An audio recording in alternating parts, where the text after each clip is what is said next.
切った紙コップに折り紙のもみじやイチョウなどを貼り付けて作る秋の吊るし飾りの作り方をご紹介していきます。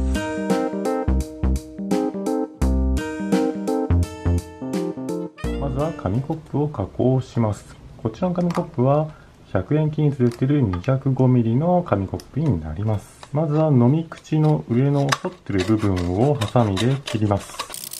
ハサミで切ったら 1.5 センチ幅程度でずーっと切っていきます。ハサミで切っていって、底の部分までハサミが来たところでまっすぐに切り落としてしまいます。底の方はこのような感じで残しています。この部分はもう使用しません。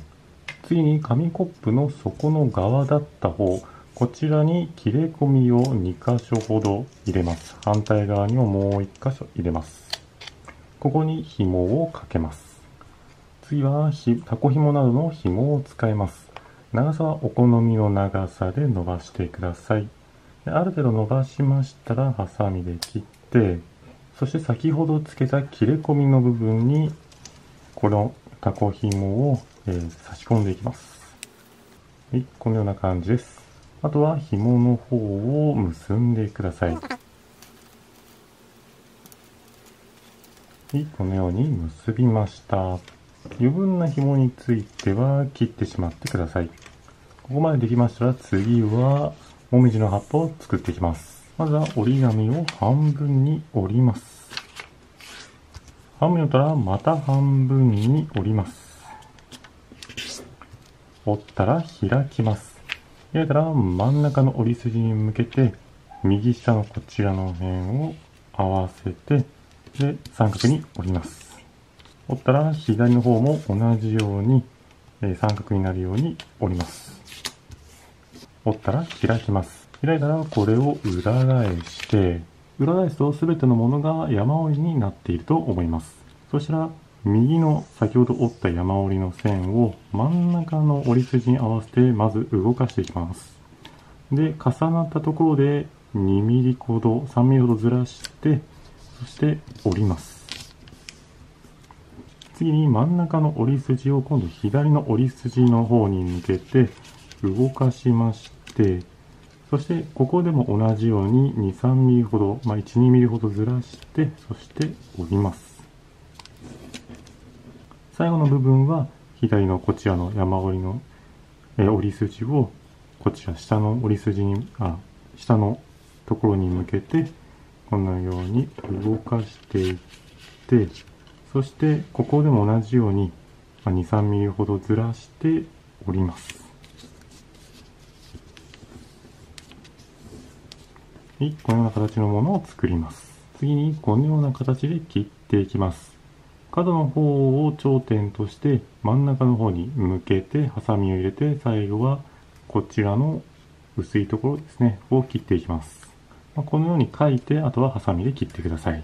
ハサミで切ったらこれを開きます。開くとこのような形のものが出来上がります。次はイチョウの葉っぱを作っていきます。まずは折り紙を半分に折ります。半分に折ったらまた半分に折ります。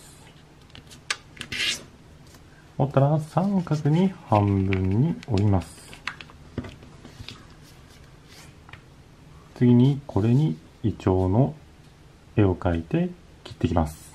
下書きを描く際は実物のイチョウの葉っぱを見ながら描くか、それとも写真や画像などを見ながら描いてみてください。できる限り折り紙いっぱいになるように描いてください。そしたらハサミで切ります。ハサミで切ったらこれを開きます。合計でですね、4枚のイチョウの葉っぱが出来上がります。次に枯葉の方、落ち葉の方を作っていきます。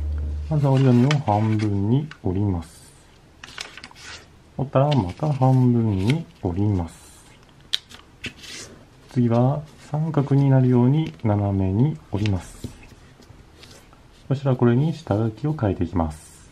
上の方は軸のようなものでまっすぐにちょっと描いて、そこから楕円を描くような感じで、葉っぱの形を変えていってください。描いたらこれをハサミで切ります。ハサミで切ったら、次はこれを斜めに持って、そしてジグザグに折っていきます。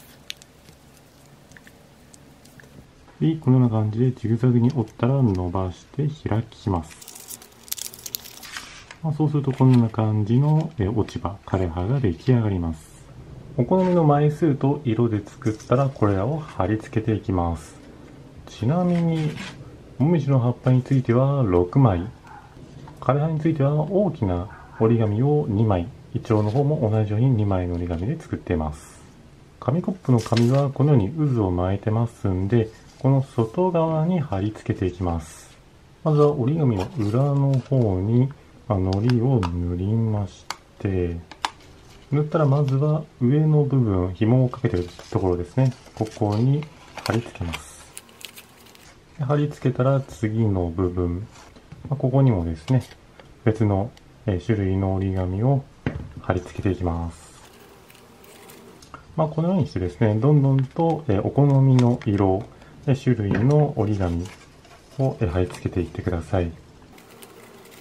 今こうやって置いて貼り付けていってますが、吊るせるのであれば、最初に結んだ紐を上に吊るして、で、吊り下げた状態で貼り付けると、完成した状態でイメージしやすいので、そっちの方がおすすめです。お好みの方法で貼り付けてみてください。紐をつけた部分から反対側の端っこの方までこのように貼り付けました。そしたらこれを実際に吊るしてみます。実際に吊るすとこのような見た目になります。上の方は表の色がついている方が見えるのですが、下の方に来ると裏面しか見えなくなってしまいますんで、この部分にですね、追加で貼り付けていきたいと思います。裏側に貼り付ける際は折り紙をですね、色がついている方が出っ張っているのではなく、このようにへこませて、そして糊をつけると貼りやすいと思います。あとはお好みの位置に貼り付けてください。他の葉っぱの方も余っていれば裏の方にですね、貼っていってください。裏の方にはこのように貼り付けました。ちなみに上の方ですが、上の方には貼り付けていません。これはですね、お好みで貼ってみてください。はい、これで紙コップで作る吊るし飾りの完成になります。いかがでしたでしょうか。作ったものをですね、6本吊り下げるとこのような感じの見た目になります。折り紙ですので、このように裏面が見えてしまうのもあるので、これが気になる場合は100円均一で売ってる画用紙で作ってみてください。また上の方を吊り下げるのではなく、ここにですね、テープを貼り付けて、そして下の方ですね、下の方にもテープを貼り付けて、で、壁にですね、貼ってしまうというのもいいと思いますんで、これはですね、吊り下げではなく別の飾りとして使いたい場合は、ぜひそういうやり方もあるんで参考にしてみてください。それでは今回は紙コップを使った秋の吊るし飾りの作り方のご紹介でした。ご視聴ありがとうございました。よろしければチャンネル登録と動画の高評価もお願いします。